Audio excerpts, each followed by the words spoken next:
programa Outras Palavras, um oferecimento Sindiúti MG, Sindicato Único dos Trabalhadores em Educação de Minas Gerais. Olá, veja nesta edição Zema, pague o piso da educação. Eu quero dizer que a nossa luta é pelo piso, é pelo cumprimento da legislação. O governo nos deve, os recursos existem. 2022 será também um ano de resistência. Não foram fáceis esses 4 anos de Bolsonaro no governo federal, Zema no governo de Minas, porque ambos têm esta política de retirada de direitos, de contra-reformas que sempre prejudicam e têm prejudicado o povo brasileiro. Na Assembleia Legislativa, nós começamos o ano como terminamos, com o governo Zema tentando forçar a Assembleia para votar um projeto de lei dele, que é de adesão ao regime de recuperação fiscal. O rompimento da barragem é um desastre ainda em curso. Por quê? Porque nós temos um rio afetado, nós temos comunidades que não podem mais pescar, nós temos uma cidade absolutamente adoecida, como Brumadinho está. No último dia 15 de fevereiro, o Sindiúti realizou um Conselho Geral e também a Assembleia Estadual com indicativo de greve. A professora Denise Romano, coordenadora geral do Sindiúti, abriu o conselho do sindicato falando como a categoria terminou o ano de 2021. E foi um ano nada fácil para os trabalhadores e as trabalhadoras em educação. Nós encerramos o ano de 2021 com uma batalha, com uma luta contra o governo do Estado em relação ao rateio dos recursos do Fundeb, com um grande processo de denúncia, né, da entidade, do Sindiúti, com uma grande visibilidade, processos de cobrança lá na Assembleia Legislativa, através da Comissão de Educação, da presidenta Bia, nossa companheira, lá na Comissão de Educação, e uma grande mobilização da categoria que fez com que o governo tivesse que sair da posição de negação dos recursos, porque o governo passou o ano inteiro dizendo que não existiam recursos, e no final do ano o governo foi obrigado a fazer aquele rateio. Rateio rebaixado, nós sabemos, rateio que excluiu os servidores das superintendências regionais de ensino, do órgão central, Fundação Helena Tipoff e Colégio Tiradentes foram excluídos, e excluiu também setores ligados a cargos também do quadro do magistério, mas o governo teve que modificar o seu comportamento, e isso foi graças à nossa pressão, graças à pressão que a categoria fez no governo do Estado, todas as publicações, todas as aparições do governador nas redes sociais, sempre tinha lá uma turma que ia lá fazer a pergunta com a hashtag, né, Zema paga o rateio, Zema cadê o rateio? E aí nós conseguimos fazer com que o governo se mudasse de posição. Rateio nunca foi reivindicação histórica nossa, porque rateio não atinge aposentados, rateio não vai para a carreira, rateio não repercute na aposentadoria, mas, de qualquer maneira, precisa ser considerado uma vitória, porque o governo do Estado teve que admitir que os recursos existiam. Utilizou parte pequena em relação ao montante total de recursos que estavam disponíveis, mas para pagamento de piso os recursos existem. Isso que é importante que a gente discuta. Dentro dessa discussão dos recursos, iniciamos o ano de 2022 com o anúncio do MEC, né, da portaria interministerial, que é editada todos os anos, no mês de janeiro, do Ministério da Economia com o Ministério da Educação, e que fixa o reajuste do piso, que é calculado de acordo com o custo aluno e com os recursos de impostos. Foi anunciado o reajuste de 33,23%. Não é o Bolsonaro que fixou o reajuste. O Bolsonaro não caiu da cama, bateu a cabeça e resolveu fixar um reajuste de 33%, até porque nós sabemos que o governo Bolsonaro é o que poderia acontecer de pior para a educação na história. Eu ouso dizer isso. Nós voltamos a patamares de investimento do ano 2000. O governo de Minas Gerais, que faz tudo que o Bolsonaro assume as narrativas do governo Bolsonaro, está numa situação agora qual é o posicionamento? E nós precisamos ir para cima desse processo. Por quê? Tem legislação de piso nacional, tem legislação estadual, a Lei 21.710. Você que está aqui no conselho, que não é professor, que não é professora, mas que está na educação, nas outras carreiras, ASBs, ATBs, analistas, analistas com função de inspeção, assistentes técnicos, as especialistas da educação, todos, de acordo com a Lei 21.710, têm direito ao piso.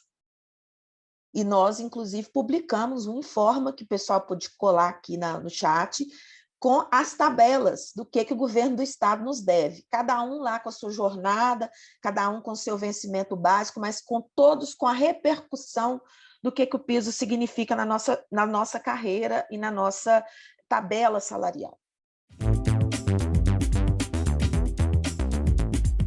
As notícias do programa Roda de Conversa. Recebemos do programa Roda de Conversa, numa prosa mediada pela coordenadora-geral do Sindiúti, Denise Romano, a deputada estadual Beatriz Cerqueira, presidenta da Comissão de Educação, Ciência e Tecnologia da Assembleia Legislativa, e o deputado federal Rogério Correia, para falar sobre a luta pelo piso salarial da educação. Eu quero dizer que a nossa luta é pelo piso, é pelo cumprimento da legislação. O governo nos deve, os recursos existem e nós estamos na luta pelo cumprimento da Lei 21.710, da Constituição do Estado e do Plano Estadual de Educação, que a Bia lembrou muito bem.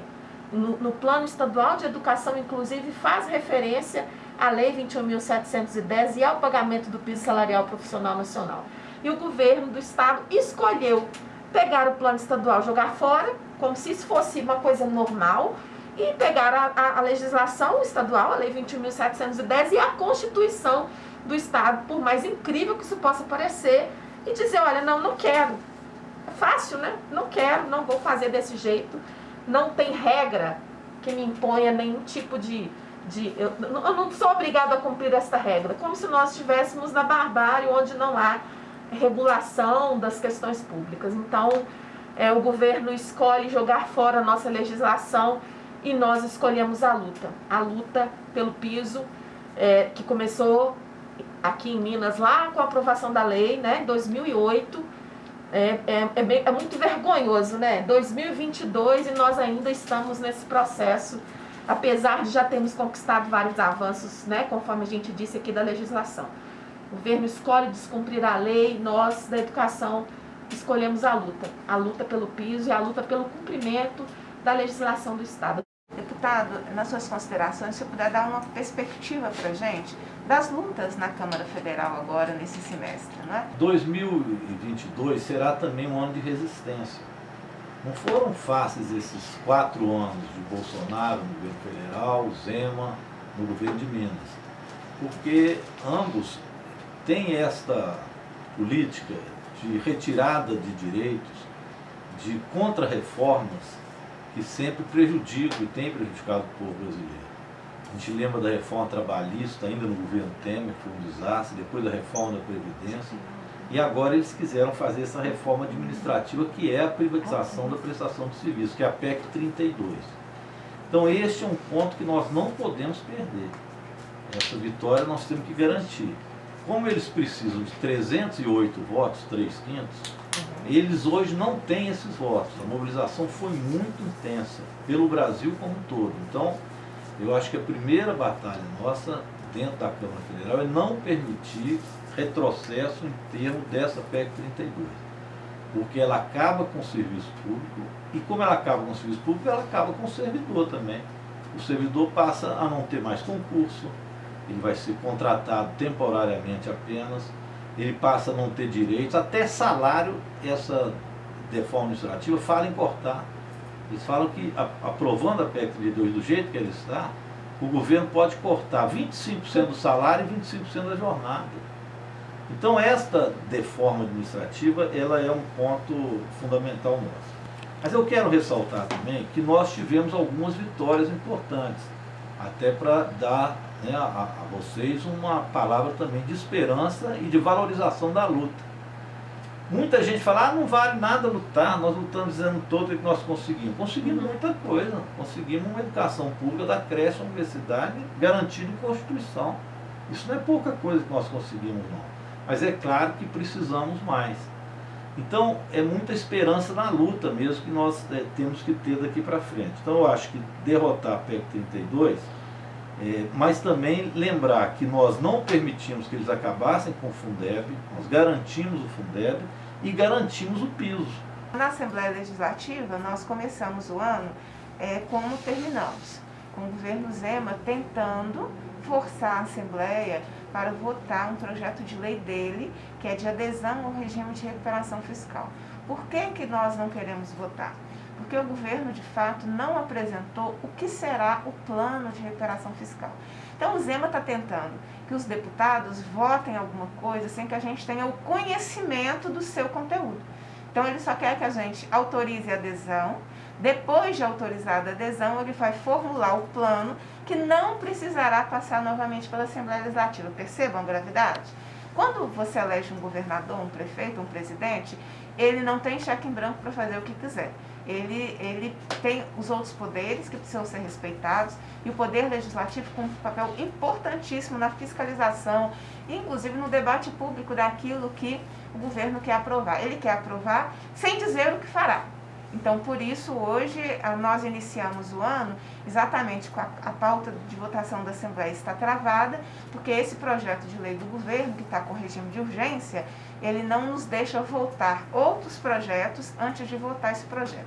Nós não queremos votar esse projeto pela falta de transparência do governo e o próprio conteúdo do regime de recuperação fiscal. Mas eu destacaria para a sociedade, nesse momento, esse processo, porque elas entendam, porque senão fica parecendo birra, né? Fica parecendo pirraça, marcação de posição dos deputados. Não é. Na verdade, nós estamos agindo com nós que estamos agindo com transparência, com muito respeito à população, ao dizer, olha, precisa que o governo encaminhe à Assembleia o seu plano. Com o plano, aí sim, os deputados, conhecendo a proposta do que o governo quer fazer, nós teremos condição de debater o seu conteúdo, de analisá-lo e, por consequência, toda a sociedade e a população mineira também terão acesso. Nesse momento, nem nós, nem a população sabem o que o governo quer fazer e só quer uma aprovação sem entrar nos detalhes do conteúdo. Então, é nessa conjuntura que os trabalhos da Assembleia se iniciam. E hoje nós estamos recebendo a jornalista Daniela Arbex. Conta um pouquinho para a gente dessa trajetória de jornalista, escritora a documentarista. Eu comecei no Jornal Diário, né? Trabalhei 23 anos no Jornal Diário, migrei para a literatura. Da literatura, hoje, eu assim, estou fazendo um casamento muito feliz com o audiovisual. Começou com o documentário do Holocausto Brasileiro para a HBO, que foi a primeira porta assim, que se abriu. Eu tive a oportunidade de co-dirigir ao lado de um mineiro, o diretor mineiro Armando Mendes. A gente fez um trabalho que foi muito importante, que foi registrar a memória da saúde mental em áudio, em vídeo, e foi um documentário que teve um impacto enorme. Foi a primeira vez que eu percebi que as histórias que eu contava podiam ser contadas em qualquer lugar e para um número cada vez maior de pessoas. E aí isso aconteceu com o documentário do Holocausto. Depois eu fui procurada pela Netflix e a gente fechou a parceria para fazer a minissérie que vai ao ar, que está sendo gravada nesse momento do Todo Dia, Mesma Noite, que narra a história não contada da Boate Kiss. Vai ser uma minissérie de 5 capítulos. A Netflix manteve o nome do livro na série, foi muito emocionante, e eu já estou com mais 2 obras que vão ser adaptadas para a TV. Então, dos 5 livros, 4 ou já foram adaptados ou estão em processo de adaptação. E isso me deixa muito feliz, porque é a oportunidade de a gente contar essas histórias que são necessárias e profundas e que nos fazem enxergar os vários Brasis para um número muito maior de pessoas. Eu sei que você vai abordar aí agora, Daniela, sobre a questão do novo livro. Tocar no assunto da mineração aqui em Minas, você é mineira, você sabe disso, né? Nós vivemos há séculos com a exploração mineral, e o crime de Brumadinho nos atingiu enquanto sociedade, nos atingiu também enquanto categoria. Nós tivemos pessoas da categoria, lutadores nossos que tiveram perdas, que perderam familiares e que estão na luta pela reparação e para que o modelo se modifique, porque o que nós estamos vendo aqui em Minas não é a modificação. Recentemente, agora em janeiro, nós tivemos processo de inundação em virtude do excesso de chuvas aqui na região metropolitana e que trouxe de volta em alguns lugares próximos ali do rio Paraopeba a lama da mineração, sabe, de Brumadinho, porque o rio continua poluído, né? A lama continua no rio. Então, é muito corajoso da sua ousadia como documentarista, como escritora que investiga, toca numa situação muito sofrida, muito dolorosa, e que ainda tem muitas marcas muito aparentes e muito na nossa alma de mineiro, no nosso coração de mineiras, de professoras, de atingidas por esse crime. Ele mostra não só os bastidores desse crime, né, o maior desastre humanitário do Brasil, e você consegue acompanhar tudo o que aconteceu nas 96 horas seguintes pós-rompimento, quase que em tempo real, e também consegue descobrir, o leitor consegue também entender quais foram as decisões que a Vale tomou para chegar naquele rompimento de 25 de janeiro de 2019 a meio-dia 28. Então, ele é um livro absolutamente humano, mas que expõe as nossas chagas e mostra, como você bem falou, que o rompimento da barragem é um desastre ainda em curso. Por quê? Porque nós temos um rio afetado, nós temos comunidades que não podem mais pescar, nós temos uma cidade absolutamente adoecida, como Brumadinho está, com um aumento do número de tentativas de suicídio impressionante, com o aumento do consumo de medicamentos controlados em função de casos de depressão sucessivos, e isso impressiona. E nós temos ainda, para além de todo o meio ambiente, que vai levar décadas para que haja realmente uma recuperação ou uma reparação, nós temos pessoas cuja saúde, a gente está falando da saúde mental, mas a saúde física também precisará ser acompanhada durante muito tempo, porque não se sabe qual o efeito do contato para a saúde humana com essa lama tóxica, que tem metais pesados. A gente ninguém tem ideia ainda das consequências para o futuro. E mais do que isso, eu falo que eu acho que uma das piores e mais brutais heranças do rompimento da barragem de Brumadinho é o desenraizamento. É quando você é arrancado do seu lugar com a raiz e tudo, né? Eu chamo esse processo de destoca humana, porque quando você quer fazer uma destoca, você quer matar uma árvore, por exemplo, você corta o tronco e você arranca a raiz. E essas pessoas foram arrancadas com raiz e tudo. Elas foram retiradas de um lugar no qual elas cresceram, no qual elas se identificavam. E quando você é retirada do seu lugar, você passa a ser de lugar nenhum. E aí você perde completamente a sua identidade enquanto ser humano, enquanto mineiro, enquanto tudo. Então, para além das perdas permanentes, da ausência permanente, das perdas dos seus amores, do que é mais brutal, que é você não poder se despedir, você ainda tem essa questão de você perder o seu lugar no mundo. Isso eu acho que é uma herança brutal. Você descreveu aí a perda da raiz, né? Isso aconteceu em Mariana, e lá até hoje a nova vila não foi construída, a Vale não construiu nada, fez o processo de reparação através da Renova, que não deu, né, que não reparou nada, e as pessoas morreram. Aquelas pessoas, primeiro que tem uma coisa para a qual não tem reparação, que é a morte. A morte é irreparável. Então, Dinheiro nenhum do mundo vai trazer o seu amor. Sim. Isso aí já começa por aí. O dinheiro não repara tudo. Não. E, na verdade, quando se propõe, eu vou construir uma vila, você pode construir uma vila com casas de ouro, mas não é a tua casa, não é o teu quintal, não é a sua paisagem, não é a sua história, não é o vizinho que você ia lá e pedia açúcar, pedia o fubá, não é a tua rua. Então, isso aí é irreparável também. É claro que essas empresas e a Vale ela tem a obrigação legal de reparar, de fazer o processo de reparação, e bem ou mal tá fazendo as indenizações, mas não é só dinheiro, é isso não. Que a todas as famílias que eu encontrei, eu não achei ninguém mais feliz porque tinha recebido a indenização. Não. Muito pelo contrário, as pessoas estavam completamente adoecidas, as pessoas estavam sem referência, as pessoas estavam atravessadas e incapazes de viver seu luto, porque eu não sei se vocês sabem, e o livro traz isso. Neste momento, há 200 segmentos corpóreos dentro de um frigorífico no IML de Belo Horizonte, porque os seus parentes se recusam a enterrar um pedaço dos seus filhos. Para isso, não tem reparação.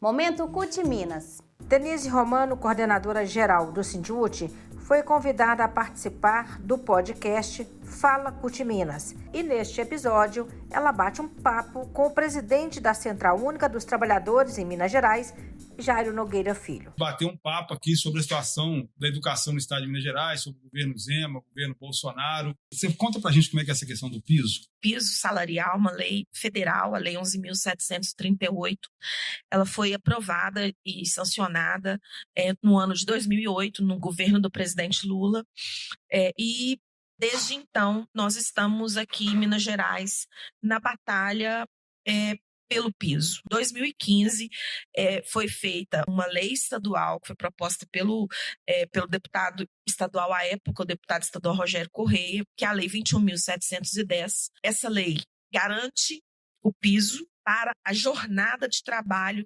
praticada no estado de Minas Gerais. E em 2018, para sacramentar para ter uma legislação, além da lei estadual, a legislação mais robusta ainda, nós temos uma emenda à Constituição do Estado de Minas Gerais, que nós conquistamos, também foi inserido na Constituição o piso salarial profissional nacional. Então, nós temos em Minas Gerais 2 legislações estaduais que determinam e que reconhecem o piso em Minas Gerais e que reconhecem o piso para a carreira de 24 horas em Minas Gerais. E me fala o seguinte, então tem uma lei.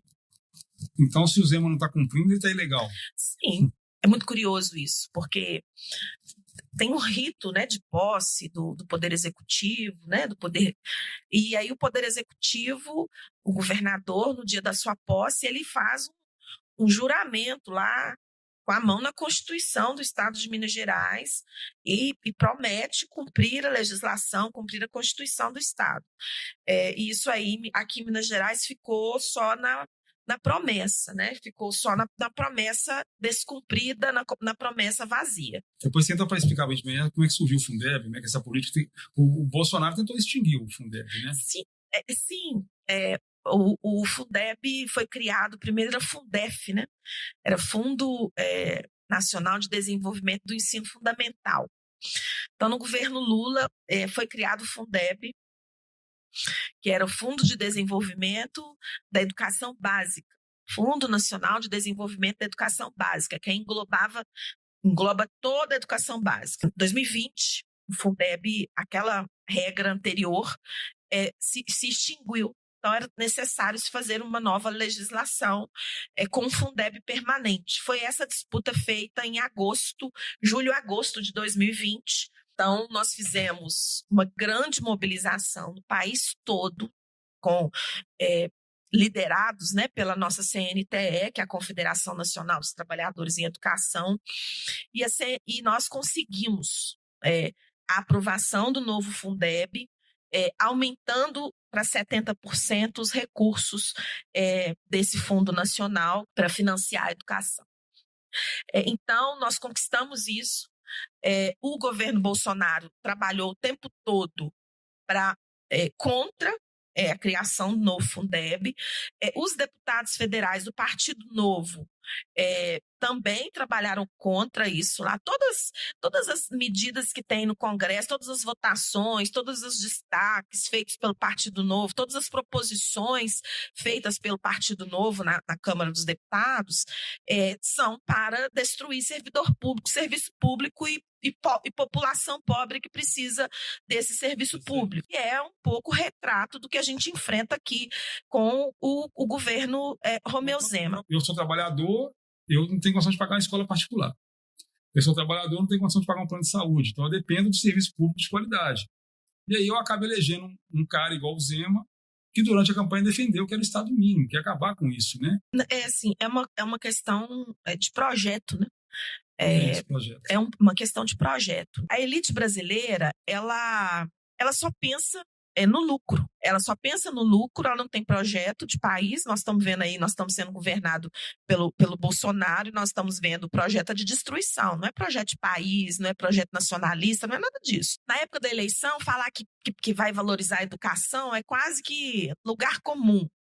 Mas a gente precisa verificar esses que aparecem dizendo que vão valorizar a educação. Agora vai acontecer isso, né?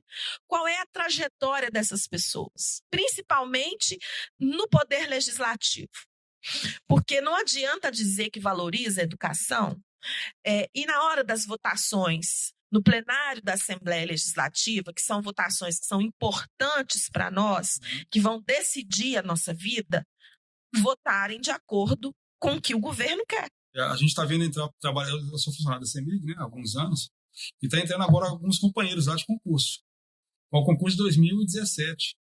Quer dizer, não foi esse governo que fez o concurso. Quer dizer, no governo Zema não teve nenhum concurso na Copasa, na CEMIG, na educação, nada, né? Não, o nosso concurso que está em vigor hoje é o do edital de 2017. Então, assim, a gente está vendo a nossa categoria numa peregrinação, num processo de humilhação, sabe? Mas é um governo que não pensa no trabalhador, não pensa, né? Eles organizaram, de acordo com a conveniência deles, um processo de contratação que tem legislação, que tem regras, enfim. E batalha para nomear, a gente continua fazendo, né?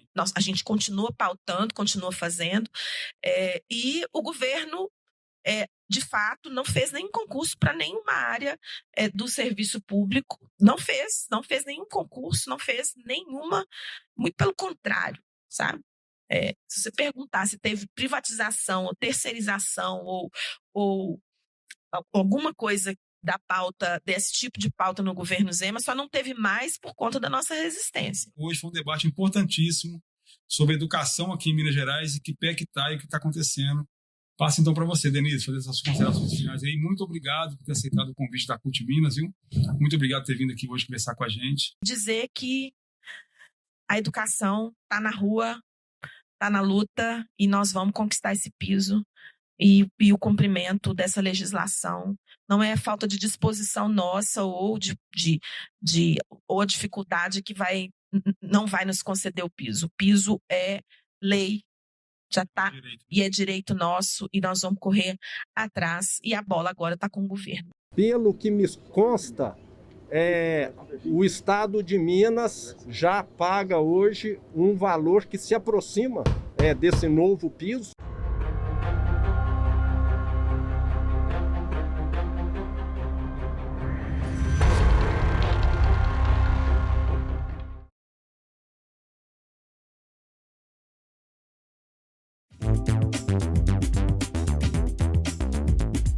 Até a próxima semana!